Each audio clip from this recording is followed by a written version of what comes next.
올해는 겨울 같아요. 그죠? 계속 춥습니다. 자, 오늘은 이제 우리 성경교련고 우리 교재 하는 교재 천사에 대해서 함께 나누겠습니다.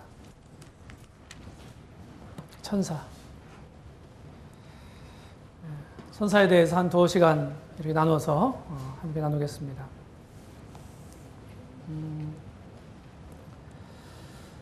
성경에 이제 창세기서부터 계시록까지 사실은 천사에 대해서 계속 말씀하고 있어요. 이제 성경은 중요한 것이 뭐냐면 성경은 이제 천사들에 대한 기록물도 아니고 뿐만 아니라 천사들을 위한 것도 아닙니다.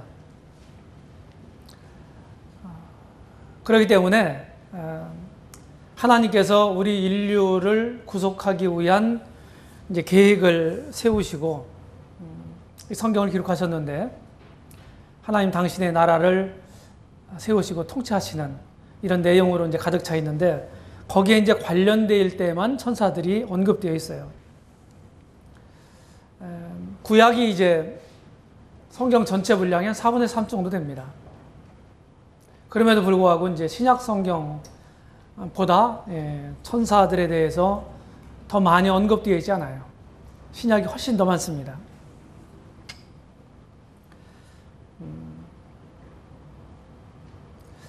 이제 아브라함이 이제 그 부지 중에 천사들을 대접하는 일들이 있잖아요.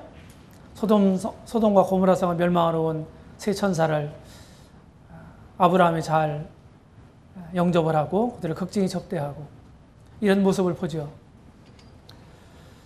그런 가운데서 우리가 천사들을 우리가 발견할 수가 있고 계시록에는 하나님의 심판을 집행하는 집행자들로서 많이 나타나 있어요. 그리고 맨 마지막에는 새 예루살렘 도성에 문지기도 합니다. 그렇죠?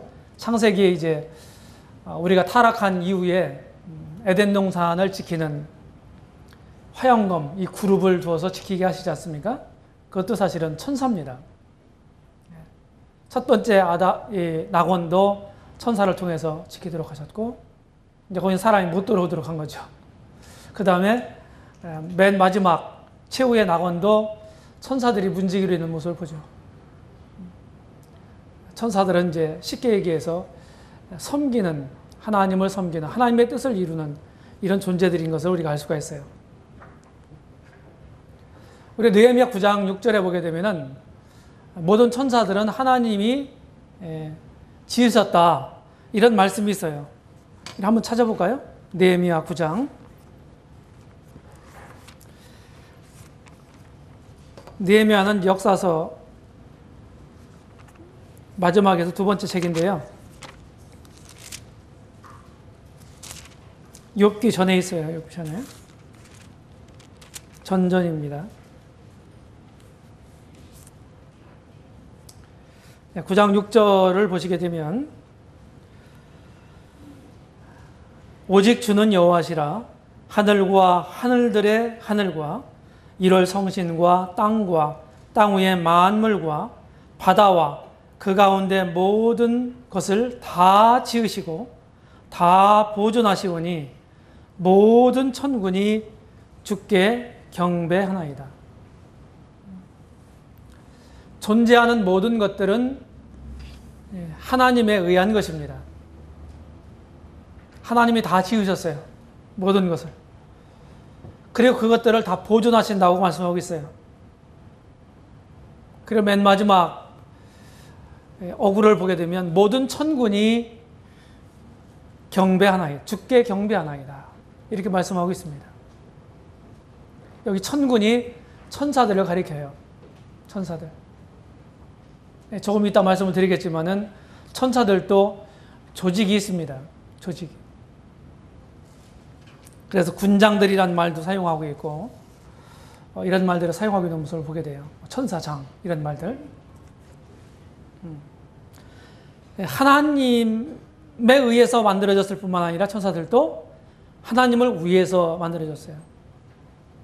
우리가 복음을 전할 때 사람도 하나님에 의해서 창조가 됐을 뿐만 아니라 하나님을 위해서 지어졌다고 늘 말씀드리잖아요. 모든 만상이 다 마찬가지예요. 모든 만상이 다 하나님으로 말미암고 결국 하나님께로 귀결이 돼요. 목적이 없는 게 아무것도 없어요. 그래서 천사도 마찬가지다는 것이죠. 천사도. 그러면은 이 천사가 언제 만들어졌냐? 우리가 이런 의문점을 갖게 돼요. 근데 그 시기에 대해서는 말씀하고 있지 않습니다. 그런데 우리가 이제 추측할 수 있는 이런 실마리를 이제 제공해 주는 데가 있어요. 실마리를 욥기 조금 뒤로 아까 느헤미야 찾은 데서 욥기 38장에 보게 되면은 이렇게 말씀합니다.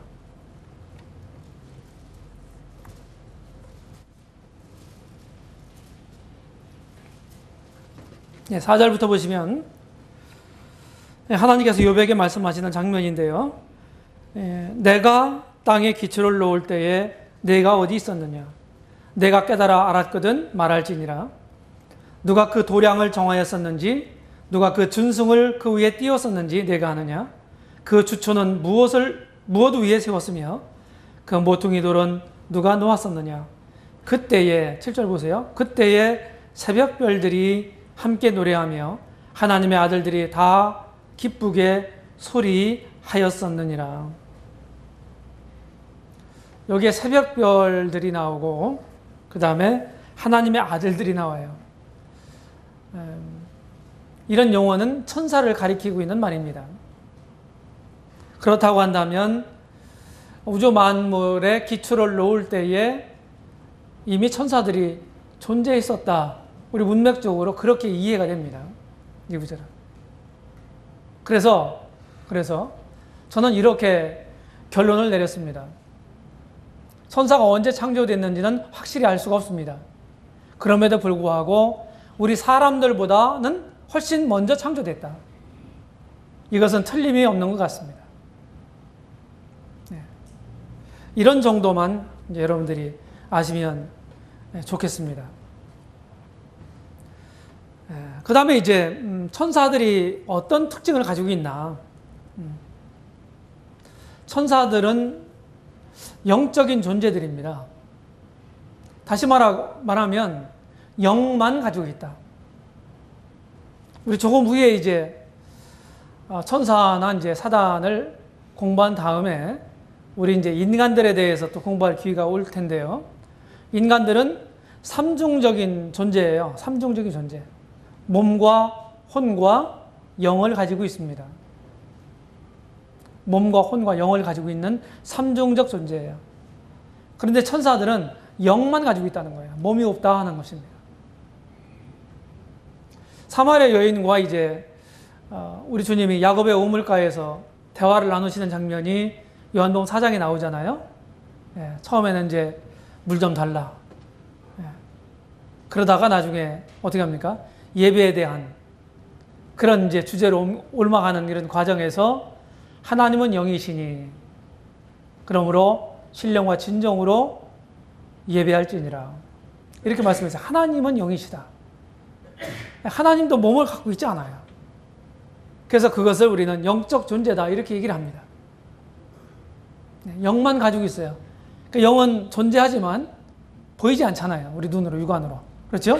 실존하고 있지만 보이지 않아요. 이제 그렇게 이해하시면 되겠습니다. 근데 특별히 이제 구약 성경이나 이런 데 보게 되면, 신약에도 있지만은, 이런 영적인 존재, 우리 육안으로 볼 수 없는 영적인 존재들이지만, 때때로 사람들 눈에 발견되는 천사들을 봅니다. 신약에서도 우리 주님이 나섰을 때 천사가 와서 목자들에게 말해주고 그러잖아요. 그렇죠? 눈에 보이는 형태로 나타나기도 해요.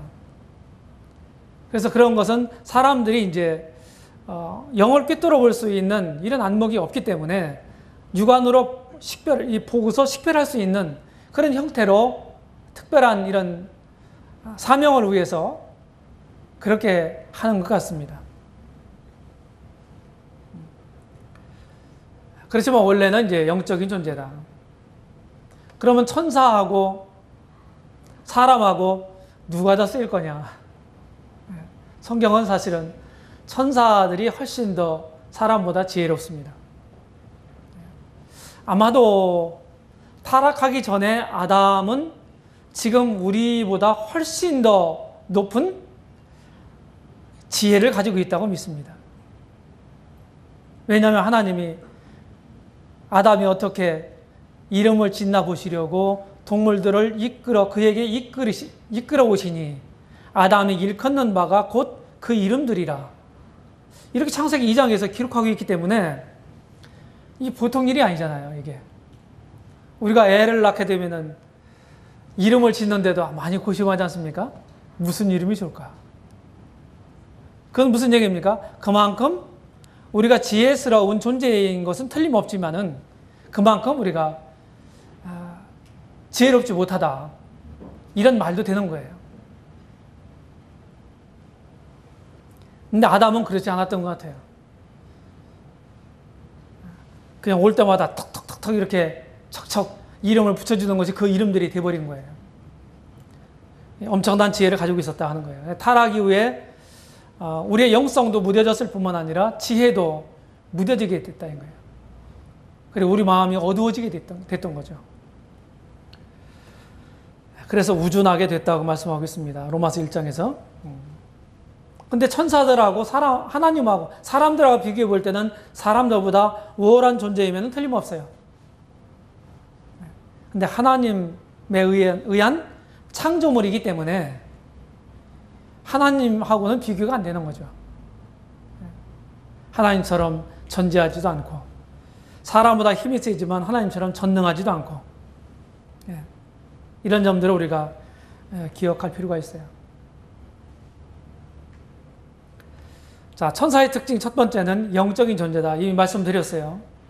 히브리서 1장에 보게 되면은 하나님의 아들, 하나님의 상속자인 후사가 되신 하나님의 아들과 천사들과 비교를 해요. 다시 말하면 그리스도와 천사와 비교를 합니다. 비교가 안 되는 거죠.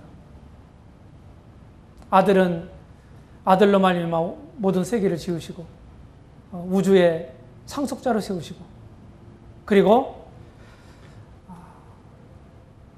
죄를 정결케 하는 일을 하게 하시고 이랬던 분이 예수 그리스도란 말이죠. 하나님 아들. 그런데 천사는 뭐예요? 불의는 영이다. 불의는 영. 그전에 시골에 제가 이제 살았기 때문에 이 불인다고 하는 말을 잘 썼어요. 한 번 이제 그 소를 잘 길들여가지고 이제 논도 갈고 밭도 갈고 그랬잖아요. 지금 이제 뭐 경운기나 이런 트랙터 같은 게 나오기 전에 그러면은 소를 부린다 이렇게 썼습니다. 그런 표현을 썼습니다. 무슨 얘기인지 아시죠? 여기 이제 부리는 영이라는 말은 그런 의미예요. 부리는 영. 그래서 사역하는 존재다는 말이에요. 일하는 존재다. 천사들은 영적인 존재로서 영을 가지고 있는 존재로서 일하는 우리가 이제 사역자라는 말을 많이 쓰는데 하나님의 사역자들이에요. 이 천사들이. 그 다음에 이제 그래서 영적인 존재다는 거예요. 영만 가지고 있다. 그 다음에 이제 거룩한 존재입니다. 뭐 이건 당연한 거예요. 왜냐하면 하나님이 거룩한 분이시잖아요. 동의하시나요? 하나님 거룩한 분이죠. 네. 거룩은 죄라고 하는 단어가 범접할 수 없는 그런 걸 얘기하는 거예요. 그런 영역을. 그러면 거룩하신 하나님이 행하신 모든 일은 다 거룩한 거고 하나님이 창조하신 모든 창조물들은 다 거룩한 거예요. 디모데전서 4장에서 보게 되면은 모든 식물은 하나님이 지으신 바니 그렇잖아요. 예. 선하신 하나님이 지으셨기 때문에 모든 식물은 다 선한 거다. 그래서 감사함으로 받으면 버릴 게 없다. 이렇게 말씀하셨어요. 선하신 하나님이 지었기 때문에 선한 거예요. 악한 것을 하나님은 창조하지 않으세요. 만들지 않으세요. 행하실 수가 없는 거예요. 악한 거예요. 왜냐하면 하나님 스스로 걸림이 되기 때문에. 다시 말하면 당신의 속성과 반하기 때문에 행하실 수 없는 거예요.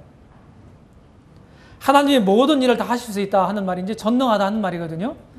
그런데 하나님도 제약이 있어요. 하나님 거룩한 분이기 때문에 죄를 지을 수 없는 거예요. 하나님 선하신 분이기 때문에 악을 행하실 수가 없는 거예요. 하나님은 진실하시기 때문에 거짓하실 수가 없는 거예요. 하나님은 공의로우시기 때문에 불공평하게 판정할 수 없는 거예요. 누누이 말씀을 드리지만 하나님의 속성에 의해서 하나님이 뜻을 세우시고 그 뜻, 속성에 반하지 않는 뜻을 세우시고 그 뜻대로 행하시는 분이 하나님이세요. 그래서 하나님은 어떤 분이냐? 이것을 잘 알게 되면은 하나님 뜻이 뭐다 하는 것이 나오게 되는 거예요.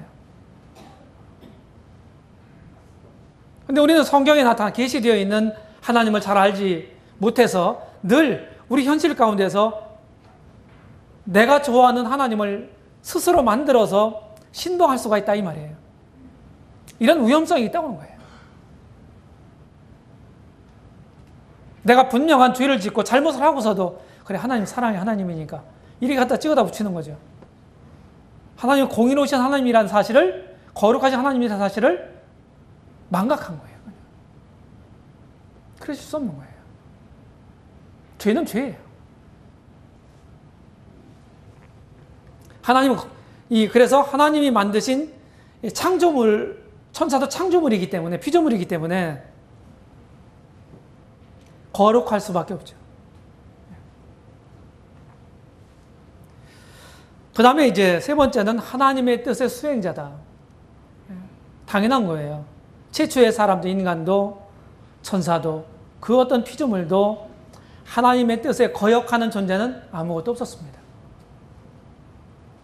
하나님 원래 하나님 거룩한 뜻을 성취하기 위해서 모든 것들을 다 창조하셨는데 그런 기능을 최대한 발휘하면서 존재했었어요. 그런데 천사의 세계에도 타락이 일어났고 인간의 세계에도 타락이 일어났어요. 그러면서 하나님의 뜻에 역행하는 이런 형태로 지금 존재하게 된 것입니다. 그 다음에 네 번째로는 사람보다 조금 우월하다. 이런 표현을 썼는데요.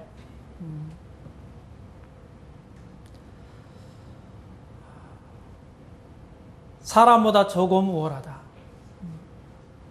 여기 이제 시편 8편에 보게 되면은 다윗이 이제 이런 고백을 해요. 다윗이. 여기 이제 인자라고 하는 말은 그냥 사람의 아들이다 하는 뜻이에요.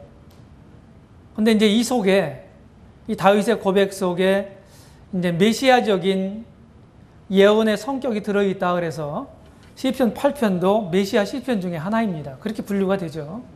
네.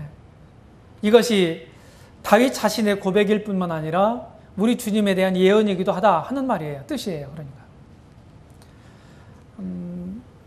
시편 8편 4절 5절 보게 되면 우리 교재에 있는 것처럼 사람이 무엇이고 한데 주께서 저를 생각하시며 인자가 무엇이고 한데 주께서 저를 권고하시나이까.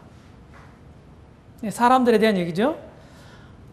사람을 천사보다 조금 못하게 하시고 영화와 존귀로 관을 씌우셨나이다. 사람들이 만물의 영장으로 하나님 세우셨잖아요. 이제 이런 의미거든요. 여기 보면은 지금 주목하고자 하는 것은 사람을 천사보다 조금 못하게 하셨다. 네, 이런 표현입니다. 그래서 천사는 사람들보다 조금 더 지혜에 있어서나 또 능력에 있어서나 좀 더 우월합니다. 그 다음에 이제 다섯 번째로는 인격적인 존재다. 우리가 이제 특별히 이제 이 성경 공부를 할 때, 교리 공부를 하게 될 때, 특별히 교리 공부를 하게 될 때 인격성, 인격적인 이런 인격에 대해서 얘기를 하거든요. 인격이란 말이 그 사람의 어떤 사람 됨됨이의 고상함, 탁월함, 이런 의미가 아니라 여기서는 그런 의미가 아니에요. 지성과 감성과 의지를 가지고 있는 존재다. 그래서 우리는 그걸 줄여서 뭐라고 그래요? 지정의의 존재다. 이렇게 말을 하죠. 그렇죠? 그래서 이렇게 이해를 하셔야 되는 거예요. 지성은 무엇을 아는 영역이잖아요. 감성은 느끼는 영역이에요. 그 다음에 의지는 무엇입니까? 의지는 무엇을 선택하고 결정하고 행동하는 그런 부분이란 말이죠. 사람은 그런 걸 다 할 수 있잖아요. 우리가 무엇을 알 수가 있고 느낄 수 있고 내가 선택하고 결정하고 행할 수 있고. 그래서 사람은 인격적 존재다 이렇게 표현을 하는데 천사들도 똑같다고 하는 거예요. 인격적 존재다는 거예요. 그래서 자기 의지적으로 천사들도 일할 수 있는 거예요. 자기 의지적으로. 그래서 그 의지는 사람들과 똑같이 자유의지를 주셨습니다. 하나님 당신의 이런 그 인격적인 존재인 이런 피조물들을 하나님 창조하심에 있어서 기계적으로 만들지 않으셨다는 사실에 주목할 필요가 있어요. 기계적으로 만들지 않으셨다. 그래서 이 우주 가운데 사실은 삼위일체 하나님하고요, 천사들하고 우리 사람들하고 이 세 존재만 인격을 가지고 있다. 인격적 존재다.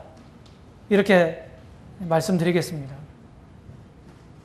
그래서 우리에게 이제 천사들에게도 하나님에게도 우리 사람에게도 의지라는 게 있는데 이 의지는 기계적인 의지가 아니라 자유의지를 얘기하는 거예요.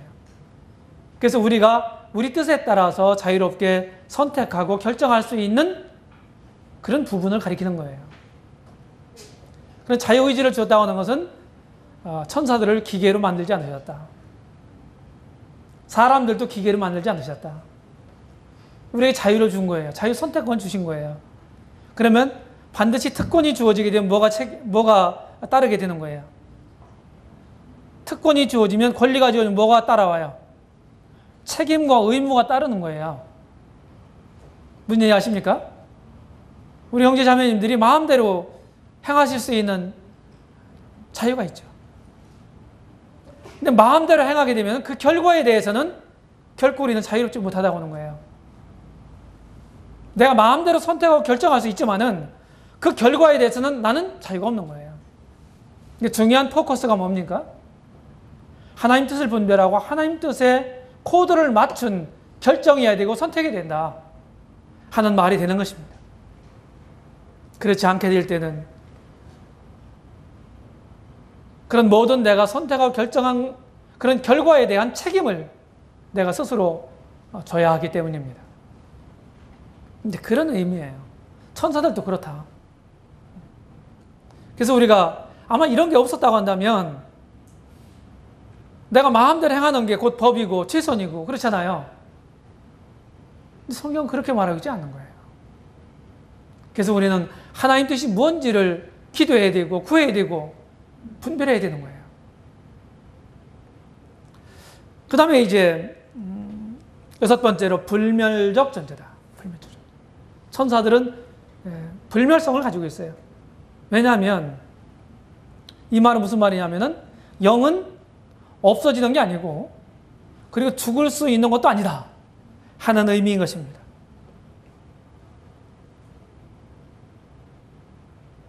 영은 사라지질 않아요. 하나님도 영이시고 천사들도 영이다 그랬어요. 한번 존재하게 된 것은 없어지지 않습니다. 사람들을 만드실 때에도 하나님의 흙으로 사람을 만드시고 다시 말하면 이 몸을 만드시고 그 코에 생기를 불어넣어 생명이 됐다. 이렇게 창세기 2장에서 말씀하고 있어요. 이 몸은 근본이 뭡니까? 흙입니다. 그래서 흙으로 돌아가는 거예요. 요새 이제 과학자들이요, 사람의 몸과 흙을, 성분을 분석을 해가지고 했더니 일치했다고 하는 거예요. 우리 화학 시간에 화학기구 같은 거 배웠잖아요. 예? 뭐 칼슘이라든지 칼륨이라든지 뭐 나트륨이라든지, 뭐 탄소라든지, 질소라든지, 뭐 이런 거 이제 우리 배웠잖아요. 예, 원소. 그런 게 거의 일치한다고 하는 거예요. 그래서 증명을 했습니다. 화학적으로. 그 다음에 이제 거기에다가 사람 생기를 불어넣었다는 거예요. 그것은 영혼입니다. 하나님으로부터 온 거예요. 그래서 우리 영혼도 불면합니다. 죽으면 사람들이 다 끝난다 이렇게 생각하잖아요. 절대 그렇지 않습니다. 성경은 그렇게 말하고 있지 않아요. 그래서 하나님을 안 믿는 사람들이 하나님 부인하는 그 하나님 앞에 설날이 오게 돼요.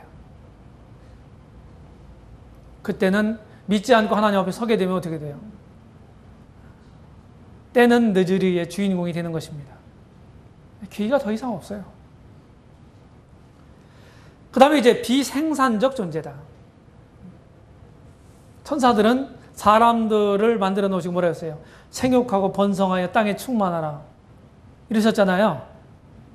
창세기 1장 28절에서요. 사람들에게는 생산할 수 있는 능력 주셨어요. 모든 이제 동식물들에게도 그렇게 하셨습니다. 사람뿐만 아니라. 근데 천사들은 그렇지 않은 존재라는 거예요.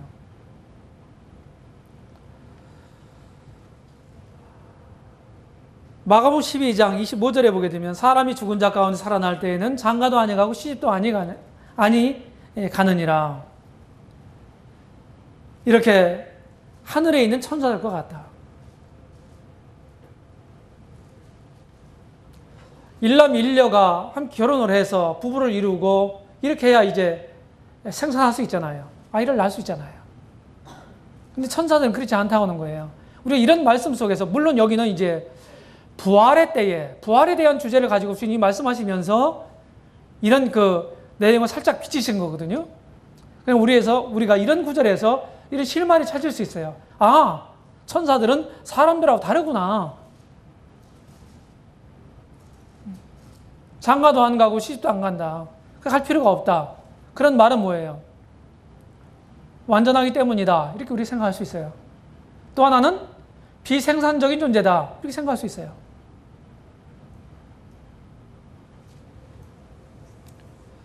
그래서 사람들처럼 천사들은 아기를 낳지 않는다 하는 거예요. 그래서 조금 이따 이제 얘기하겠지만 그 수에 있어서도 천사 수에 있어서도 천사들은 죽음도 없죠. 생산도 없죠. 그러니까 하나님이 만드셨을 때 천사들 수가 이제 일정한 수를 만드신 거죠. 처음에. 근데 그건 줄어들지도 않고 늘어나지도 않는다 이 말이에요. 그 다음에 사역적 존재다 이렇게 말씀했어요. 이 말씀드렸죠. 군대 가면은 말이죠. 사역장치 팍 그러잖아요. 네.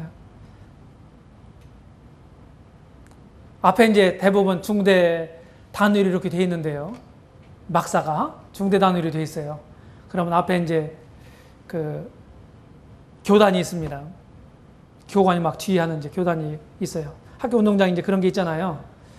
그럼 거기서 말이죠. 각 소대에게 전한다. 그럼 그렇게 크게 하면요. 호루라기 불고. 그러면 이제 딱 앞에 나가서 딱 격려를 해요. 당번이 있어요. 그래서 이제 전달하는 것을 안에 가서 보고를 합니다.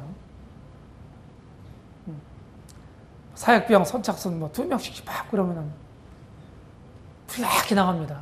누가 나가겠어요? 예? 각 소대별로 사역병 2명씩 선착순 팍 그러면은 누가 나가겠습니까? 쫄병이 나갑니다. 쫄병이 나가요. 이 사역적 존재라는 말은 하나님의 뜻을 수행하기 위한, 하나님의 뜻을 수행하기 위한 일하는 존재라는 거예요. 아까 부리는 영이다 하는 말씀을 드렸죠. 그래서 천사들은 하나님의 뜻을 받들어서 일하는 존재들이에요. 그 다음에 이제 천사들 특징은 9번째로 보시게 되면 조직적 존재다 하는 거예요. 성경에 보게 되면은 이제 천사장이란 말이 딱 한 번 나오거든요. 천사장이란 말이. 유다서에 나와요. 마귀하고 이 천사장 미가엘하고 모세의 시체에 대해서 변론하는 장면이 나옵니다. 거기 천사장이란 말이 나와요. 미가엘에 대해 지칭해서. 물론 도살로게전서 4장 같은 데 보게 되면은 우리 주님이 이제 우리를 데리러 오실 때 천사장의 소리와 하나님의 나팔로 치니 주께서 호령과 천사장의 소리와 하나님의 나팔로 치니 하늘로 쫓아 강림하시리니 이런 말씀이 있어요. 거기 천사장이란 말이 나옵니다. 그런데 이제 천사장 이름을 지명해서 지칭하는 것은 유다서밖에 없어요. 이제 이런 거 보면 장이 있으면은 장 밑에 수화가 있을 거 아니에요. 그렇죠? 예. 그리고 또 뿐만 아니라 정사와 권세와 이런 말들이 이제 성경에 많이 여러 번 기록되어 있단 말이에요. 특별히 신약 성경에 에베소서라든지 골로새서라든지 이런 데 보게 되면 정사와 권세와 뭐 이런 말들이 많이 나와요. 이런 것들이 하나의 천사들이 하나의 조직으로 학자들은 보고 있습니다. 그리고 이제 구약 성경에 보게 되면은 이제 다니엘서 특별히 보게 되면은 이제 군장이란 말이 나와요. 군장들. 바사국군 이런 말도 나오고. 그럼 이게 무슨 말이냐? 천사들의 마치 군대처럼 천사들의 하나의 조직을 의미하는 거다 하는 말이에요. 군장이란 말은 그 군의 장을 의미하는 거죠. 천사들에 대한 언급을 하시면서 이런 표현들을 쓰신 거 보면 천사들은 대단히 조직적인 존재들이다 하는 사실을 보게 돼요. 복음서에 보게 되면 우리 주님이 이제 군대 귀신 들린 자, 그 군대를 내줬잖아요. 그렇죠? 한 사람 속에 많은 귀신들이 들어가 있는 거예요. 그러니까 계속 나오는 거예요. 그래서 결국은 돼지떼에게 들어가라고 허락하시잖아요. 그렇죠? 비탈길을 내리달려서 다 물에 빠져서 이제 돼지들이 죽지 않습니까? 이런 장면을 보게 되면 군대 귀신이란 말이 나와요. 군대야말로 엄청난 조직 사회 아닙니까? 그렇죠? 굉장히 타이트한 조직 사회예요, 군대가. 그것이 너무 이제 느슨해져 가지고 문제지만은. 그리고 이제 성경에 보게 되면 이제 그룹들, 뭐 스랍들 이런 말들이 나오거든요. 이 천사의 한 종류입니다. 그룹들. 이 그룹들은 높은 지위를 가지고 있는 천사를 지칭하는 것으로 보입니다. 왜냐하면은 에스겔서 28장에 보게 되면 보수적인 이 성경학자들이 말하는 대로 이사야 14장과 더불어서 루시퍼 천사장이 루시퍼 계명성이 에 대한 사단이 된 루시퍼 계명성에 대한 말이다 이렇게 말씀하고 있거든요. 그런데 이 그룹이라고 하는 말을 써요. 사단에 대해서 굉장히 높은 지위를 가지고 있는 천사였습니다. 그 다음에 스랍이라고 하는 말은 이사야 6장에 딱 한 번 나와요. 이사야가 이제 환상을 보잖아요. 하나님 보좌에 환상을 봐요. 이 천상의 환상을 본다고요.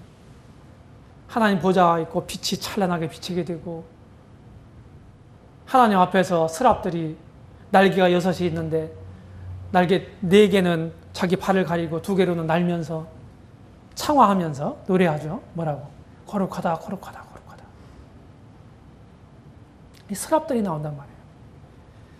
예, 스랍들은 여기에 나타난 것을 보게 되면 하나님을 찬양하는, 하나님을 경배하는 그런 하나님 앞에 모셔 서 있는 이런 천사들인 것으로 보입니다.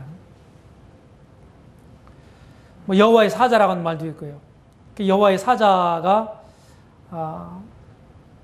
사자라고 하는 말은 말 그대로 이제 일반적인 의미는 보냄을 받은 자 그런 뜻이에요.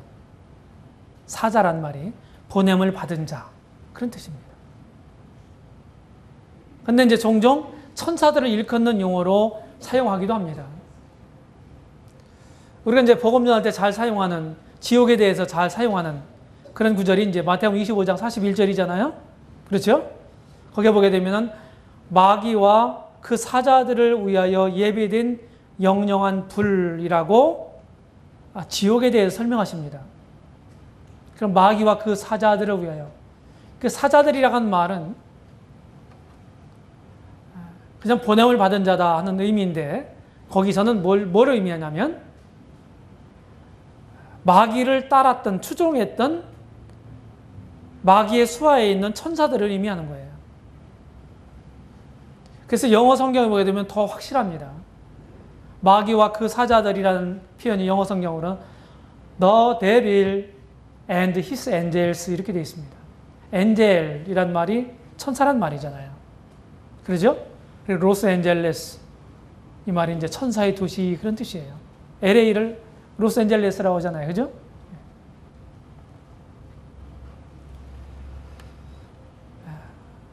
그래서 하나님의 특별한 어떤 사명을 부여받고 어떤 일을 위해서 보냄을 받은 천사들이 종종 우리 인간 사이에 나타나곤 하잖아요. 특별히 이제 구약 성경에 이런 표현들이 많이 나옵니다. 여러 번 등장하죠. 여호와의 사자라는 말이. 천사들을 가리키고 있는 말이다. 이렇게 이해하시면 되겠고요. 특별히 그리고 이제 우리 사도행전 12장에 보게 되면 이제 베드로가 이제 옥에 갇히잖아요. 사도 야고보가 이제 헤롯에 의해서 먹병을 받아 순교당하고요. 최초의 그 사도로서 사도 중에 최초의 이제 순교자가 되죠. 그런 다음에 이제 막 백성들이 이제 기뻐하니까 백성 사람들의 마음을 만족시키기 위해서 베드로를 또 잡아 가두잖아요. 그러니까 교회는 어떻게 했어요? 베드로를 위해서 간절히 기도해요. 모여서요. 간절히 기도해요. 그때 어떻게 합니까? 하나님의 능력에 의해서 베드로가 다 풀려나서 지키는 그런 보초병들 사이로 딱 지나서 형제 자매들이 모여서 기도하고 있는 그곳에 가잖아요. 대문을 두드리니까 누가 나왔어요? 예? 이 로데라고 하는 여자 계집아이가 나온 거예요. 이렇게 열어보니까 베드로 형상이거든요. 오, 베드로 사도는 지금 옥에 갇혀가지고 우리가 그를 위해서 지금 기도하고 있는데 이게 뭔가? 혹시 베드로 천사가 아닌가? 이렇게 생각하잖아요. 우리는 이런 말 속에서 유대인들이 가졌던 사상 중에 하나는 뭐냐면 개개인별로 수호천사가 있다는 거예요. 캠프하고 그러면 수호천사 제도 같은 거 하잖아요. 몰래 어떤 사람을, 특정한 사람을 도와주는 그런 일은 이제 수호천사 제도로 활용을 합니다. 실제로 이런 게 있다고 하는 사실을 이런 내용을 통해서 우리가 알 수가 있는 거예요. 우리가 알 수 없는 어떤 위급한 상황이라든지 그런 상황 속에서 여기서 내가 조금만 더 진행하게 되면은 내가 예측 못했던 큰 불행이나 어려움들이 닥치게 되는데 갑자기 그 방향을 확 트는 경우도 있죠. 내가 누구하고 약속했는데 큰만 약속이 이제 취소가 되고 내가 다른 데로 가게 된다든지 뭐 이런 거 있잖아요. 우리가 알 수는 없지만은 그런 것들이 우리를 위험에서부터 우리를 보호하는 그런 일일 수가 있어요. 주님 나라 가면 그런 거 다 알 수 있겠죠. 아주 그런 리얼한 이런 경험들을 아프리카 쪽에서 경험했던 그런 간증들이 제가 어떤 기도라고 하는 기도에 대한 내용을 말하고 있는 이런 천사인데 그 책인데요. 작은 책인데요. 거기서 그런 예화들을 제가 읽은 적이 있어요. 그래서 지금 여러분들이 이렇게 건재하게 되는 주님을 배신하지 않고 또 여러 가지 숨쉬면서 살고 있다고 하는 얘기는 다 하나님이 은혜로 수호천사를 붙여주셔서 나를 지키시고 보호하셨을 수도 있는 거예요. 우리가 이런 건 다 할 수는 없어요. 뿐만 아니라 이제 아이들을 위한 수호천사도 있다. 우리 주님이 이제 그런 말씀 하셨잖아요. 그래서 이제 이런 천사들이 이런 특징을 가지고 있다. 이런 거예요. 이미 이제 말씀을 드렸지만 천사의 인격, 천사의 지성과 감성과 의지가 있어요. 지성은 뭡니까? 지성은 베드로전서 1장에 보게 되면은 이제 성령을 힘입어 사도들이 이제 복음을 전하잖아요. 이런 복음을 전하는 것이 무엇입니까? 하나님이 특정한 사람들의 계시를 주시고 하나님의 그런 계시를 받은 사람들이 하나님 말씀을 전했단 말이죠. 성경이 완성되기 전까지 다 그런 방식으로 했잖아요. 그리고 그런 계시받은 그런 말씀들을 이렇게 성문화해서 기록한 이런 선지자들이 있고요. 이런 하나님의 종들이 있고요. 그래서 우리가 성경을 가지게 됐잖아요. 그런데 이런 것들을, 이 복음에 대한 이 관심도 이 선자들도 살펴보기를 원하는 것이다. 이런 말씀들이 있는 거 보면요. 천사들이 알기를 원하는 거예요. 이 구속이 뭔지. 천사들 세계에는 구속이 없어요.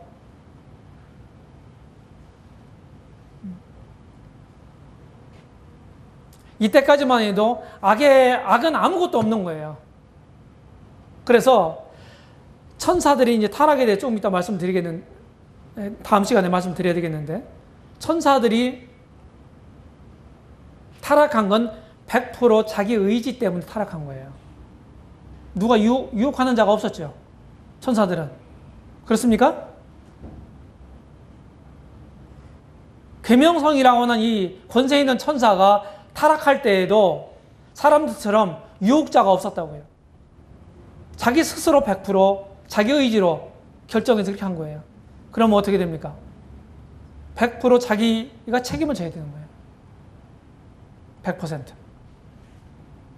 천사들 세계에는 구속이 없어요. 그래서. 근데 사람들은 어떻습니까? 사람들은 유혹자가 있었죠. 또 사람들에게는 생산이 있잖아요. 그래서 우리가 늘 복음 전할 때, 저 위초상이 선악과를 따먹어가지고 죄를 유전시켜줘가지고 죄인이 됐다. 그 죄를 우리가 안 배워도 죄를 너무나 잘 짓게 되는 거다. 그런 것은 우리 속에 죄가 있다고 하는 반증이다. 이런 얘기를 하잖아요. 그러면은 뭡니까? 다시 말하면. 조상 탓 아니에요? 응? 더 거슬러 하려면 마귀 탓이고요. 그래서 사람에게는 이 구속의 경륜이 있는 거예요. 그래서. 천사를 살펴보기를 원한다. 만약에 자기가 알기를 원한다는 거예요. 이 복음에 대해서, 구속의 경륜에 대해서. 천사들도 이런 지성을 가지고 있는 존재다 하는 사실을 우리가 볼 수가 있고요. 그 다음에 사람 한 명이 이제 회개하게 되면 어떻게 된다고 했어요? 하나님의 사자들 앞에 기쁨이 된다. 사자들은 천사들을 가리키는 거예요. 천사들도 기뻐할 수 있다. 다시 말하면 감정이 있다. 감성이 있다. 그 다음 의지는 뭡니까? 내가 무엇인가 선택하고 결정하고 행동하는 걸 얘기하는 거예요. 특별히 계시록 4장이나 5장에 보게 되면은 하늘의 이런 모습들을 사도 요한이 보는데요. 하나님 보좌를 둘러싼 그런 모습을 봐요. 근데 거기에 천사들이 어떻게 합니까? 하나님 막 찬양하고 경배하잖아요. 예배하잖아요. 기계적으로 하는 게 아니거든요. 그게. 자기 의지를 발동해서 하나님께 마땅히 영광 돌리고 찬양해야 될 그분께 자기 의지로 예배하고 있는 거예요. 경배하고 있는 거예요. 우리가 그런 모습을 보면서 천사들도 의지를 가지고 있는 존재다 하는 사실을 분명하게 알 수가 있어요. 그 다음에 천사의 수에 대해서 말씀드리고 마치겠습니다. 이 말씀을 다 드렸죠. 정확한 수는 알 수가 없습니다. 그런데 좀 전에 말씀드린 것처럼 천사들에게는 죽음도 없고 재생산도 없기 때문에 창조 때부터 하나님이 필요한 천사의 수를 일정한 수를 만드셨다. 그 일정한 수가 그대로 존재한다. 이렇게 이해하시면 되겠습니다. 하나님을 돕는 하나님의 사자로서 하나님의 경륜을 이루어가는 조력자로서 천사들이 만들어졌기 때문에 아마도 그 필요한 수만큼 충분하게 하나님 만드셨을 거다. 우리가 이렇게 추측할 수가 있습니다. 성경에 보게 되면 수에 대해서, 천사들 수에 대해서 이제 말하는 바가 있는데, 다니엘서 7장 10절이라든지 또 계시록 5장 11절에 보게 되면 천사들에 대해서 얘기하면서 그 수가 천천히요 만만이라 이렇게 얘기했어요. 그러면은 이것을 정확하게 디테일로 해서 천 곱하기 천, 만 곱하기 만 이렇게 수를 계산해야 됩니까? 이건 어떤 표현이에요? 많다 하는 표현이에요. 많다 하는 표현이에요. 그 다음에 이제 우리 주님이 이제 겟세마네 동산에서 이제 기도를 하고 있는데 대제사장이 가룟 유다를 앞세워가지고 로마 군병들하고 대제사장 하속들하고 우리 보내잖아요. 우리 주님을 잡으러. 그렇죠? 그 주님이 뭐라 그래? 그러니까 이제 베드로가 그냥 혈기왕성한 다혈질적인 베드로가 이놈들이 그런데 그러면서 칼을 싹 빼가지고서 촥 내려쳤는데 그게 누구 귀에 있어요? 누구를 내려쳤어? 요한복음에 보게 되면은 이름도 나와. 종 이름도 말고야 말고. 모르면 말고. 말고. 그 주인이 뭐라고 그러세요? 칼을 꼽아라. 칼을 사용한 자는 칼로 망한다. 그래서 그걸 해서 봉합수술을 금방 해주시잖아요, 주님이. 그렇죠? 예, 금방 낫게 하셨어요. 거기서 뭐라고 하냐면은 주님은 능력이 있는 분이었어요. 천사들을 부릴 수 있는 분이셨어요. 그래서 내가 12영이나 더 되는 천사들을 불러서 너희들을 그냥 진멸할 수 있다. 이때 당시에는 로마 제국의 지배하에 있었잖아요. 그렇죠? 이 영이라고 하는 것은요, 군대 단위를 가리켜요. 군대 단위. 군대 갔다 오신 분들 군대 단위 한번 얘기해 보세요. 제일 최하 단위가 뭐예요? 뭐예요? 네, 분대, 또 소대, 중대, 대대, 연대, 사단. 자, 대대하고 사단하고 사이에 있는 특별한 부대가 있죠. 그걸 뭐라고 그러나요? 예, 여단이라고 해요. 그래서 여기 영이라고 하는 로마 군대 단위는 한 여단급 정도 된다고 그러는 거예요. 여단급 정도. 대대가 이제 한 4개, 사단이 4개 대대 정도 되거든요. 사단이 4개 연대 정도 돼요. 4연대까지 있어요. 그리고 또 본부가 있잖아요. 사단 본부가. 그리고 한 연대가 한 4,000명 정도 봅니다. 2,000에서 4,000. 그래서 아마 이런 영이 이제 로마 군대 단위인데 여단급 규모 정도 된다는 거예요. 이렇게 해서 천사의 수에 대해서 우리 주님 말씀하셨는데 여기 이제 영이 이제 6,000명 정도.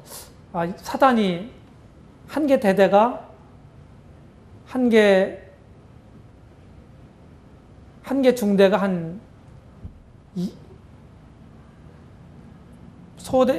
소총 중대가 한 130명 정도 되나요? 130명? 한 개 중대가 그렇게 되죠. 일반적으로 군대 갔다 오신 분.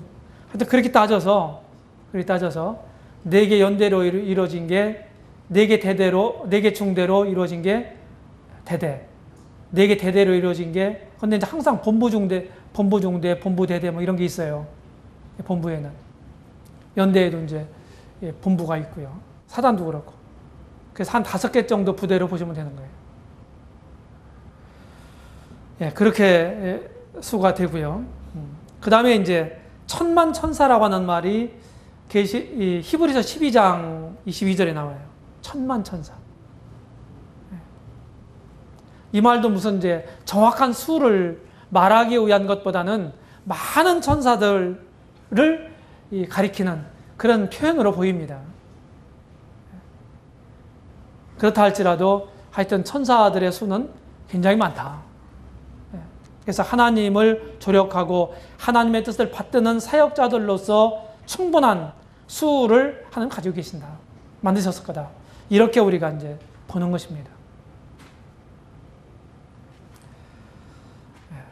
오늘은 여기까지만 이제 해야 되겠는데요. 다음 주에는 이제 천사의 타락에서부터 시작해서 천사가 타락한 다음에 이제 그 선한 천사, 하나님이 선하게 만드신 선한 천사에서 타락한 이후에 악한 천사가 또 생기게 된 거예요. 그래서 두 부류가 된 겁니다. 천사들은요, 크게요. 악한 천사가 있고, 그 다음에 선한 천사가 있는 것입니다. 그리고 그들이 이제,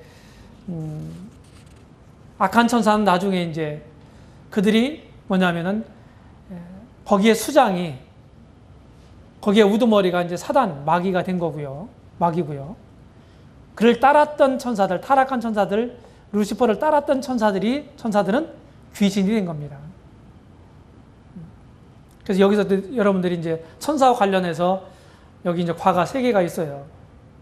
천사, 그리고 그 사단, 그 다음에 귀신. 이런 과가 있는데 전부 이게 천사의 세계를 가리키고 있는 내용들입니다. 귀신은 사람들의 죽은 영혼이 아니라 타락한 천사다. 천사들이다 하는 거예요. 타락한 천사들 중에는 우두머리가 있는데 우두머리가 마귀예요. 또는 사단이라고 그러죠. 그 밑에 수와 타락한 천사 따랐던 추종했던 천사들이 마귀라고 그럽니다. 마귀가 아니라 귀신이라고 그러는 거예요. 또는 악령이라고 그러는 거예요. 이런 점들을 분명히 이해하시면 좋겠습니다. 네, 기도하고 여기까지 하겠습니다.